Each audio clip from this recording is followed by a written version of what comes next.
ni una cantante, una artista, pero Santa Teresa di Ávila tiene un poema molto bonito, la vista más o menos así,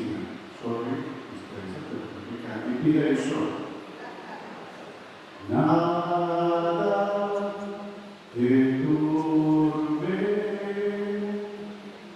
nada te espante, todo se pasa, Dios no se muda.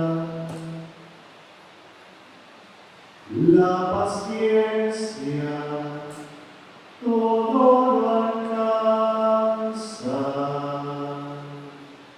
Quien a Dios tiene, nada le falta. Solo Dios basta. Ancora una parte però importante, che deve pensare, non puoi cantare, ancora avere il tuo corazón.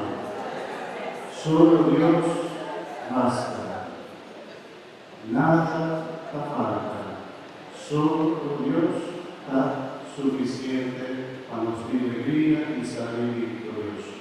Amén.